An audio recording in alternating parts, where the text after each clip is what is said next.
Now, coming to if website is really needed for your company or not. So, well, if you are in the counseling field, it is very important that you have a website so that people can know the kind of work that you're doing and can connect with you, can book sessions with you. Because website makes it look more authentic and more professional, at least from my personal experience. If I have to connect with anybody, suppose if I want to find a therapist, or if I want to find a particular product, I would always check if that particular organization has a website of its own and whether the website is legitimate or not.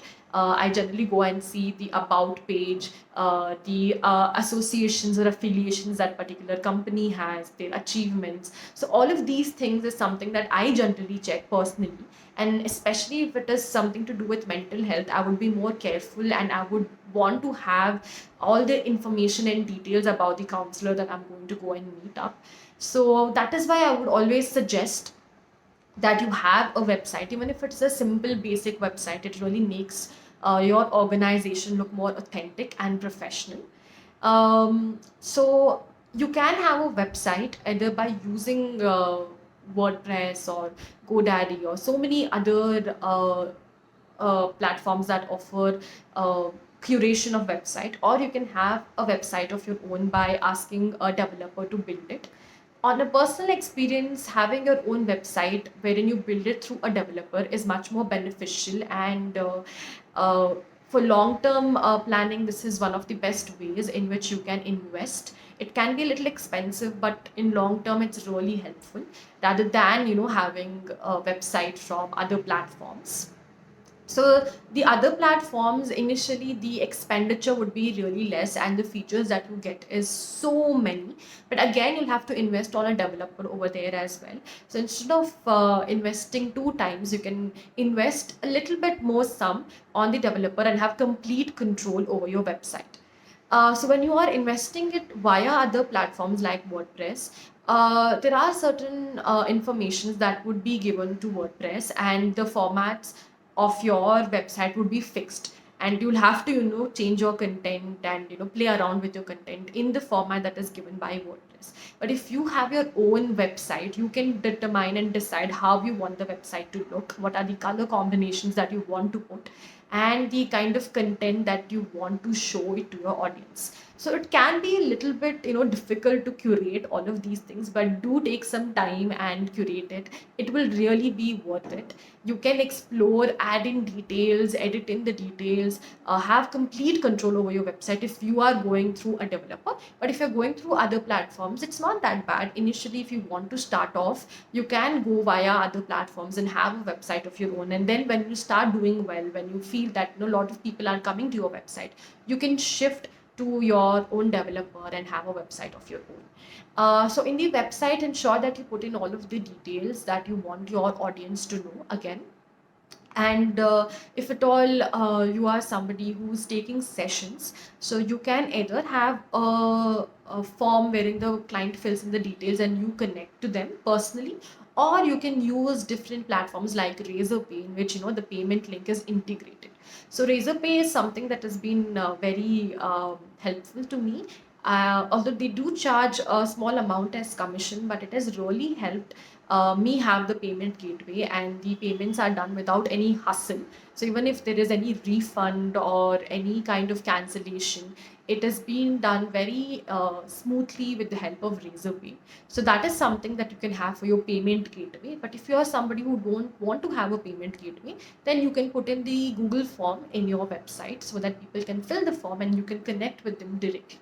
So this is one way in which you can ensure that the website is user friendly, and also there is a two-way communication that is seen between you and your audience. It's very important to have your domain, like www.psychoflix.com or www.psychoflix.in.co.in. So all of these things is very important. Ensure that you buy it from a place which doesn't make money from your domain name. So we have had this experience of one of my friends wherein they got the domain name from a local dealer for a very less amount. And then once there was a lot of traffic seen in that particular website, so that dealers started putting in certain other ads as well, and used to earn revenue, or increase the engagement for that particular ad page. So ensure that you buy it from a good platform. So GoDaddy is something that I would recommend, so that you can buy it from a place wherein you have the complete control of the domain, and they don't sell off your domain to somebody else, or make money from your domain. So it's very important that you buy the domain from a legitimate place. So sometimes you might feel that, oh, this is so less that we go buy it from here, but we might be paying less, but it can cost a lot for you in the end. So ensure that the dealer or anybody that you're buying the domain from is legitimate and won't be selling your domain to anybody else. So this is another important thing. And if at all you are a small business, then you can always register yourself with Startup India, or with MSME, so that you do get some benefits out of it as well. And for that as well, if you have a website, and if your organization is registered, that entire procedure becomes very easy to go ahead with. So this is my takeaway with website. It's always good to have one to make it look more professional and authentic. And another important thing to notice, that you have your website secured. So you might have to pay some amount of money for that lock icon that you see, but do invest in it, because that is very helpful.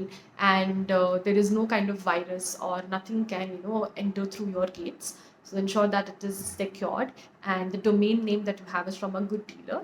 And the website is something that you determine what you want to communicate with the audience. It's always good to have a homepage and about us page.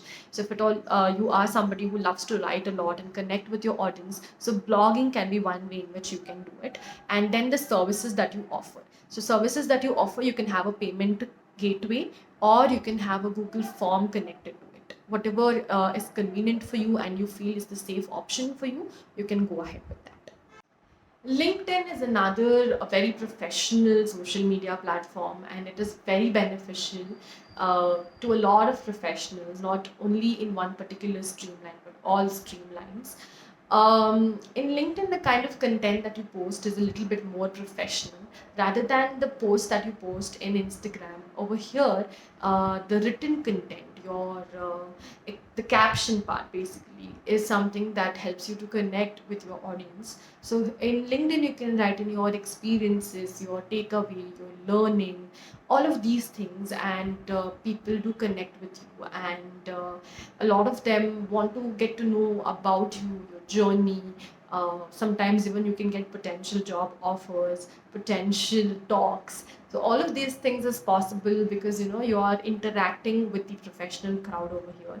Many a times you can interact with the CEOs of the company, sharing your insights, experiences.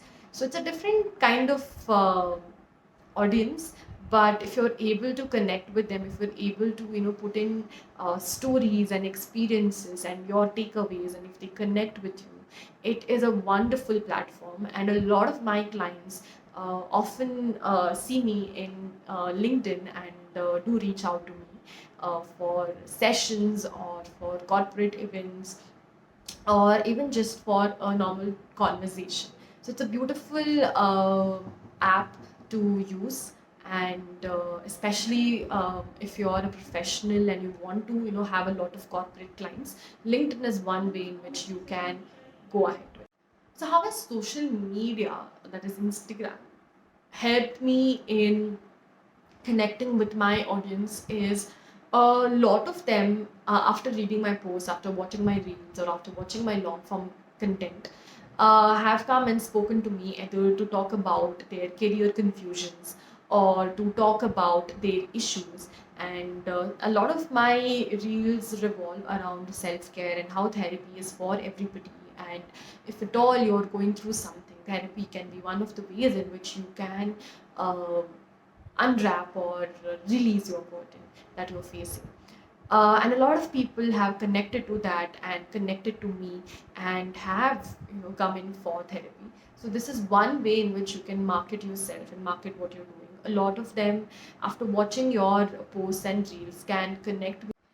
Next comes engagement via stories. So stories are one of the best ways in which you can communicate with your audience. So you can either post in things that you're doing for the day. So for example, if I'm about to meet a client and if I am doing some self-care routine, I can put that up and my audience can know this is what I do and it can be beneficial to them. That is one way in which you can talk to your audience and show them that you're a real human being and you also have your own ups and downs and this is how your work looks like. You can even put certain questions so that you can interact with your audience, ask them questions, make them engaged, make them look forward for your post. And stories are one amazing way in which you can connect with them.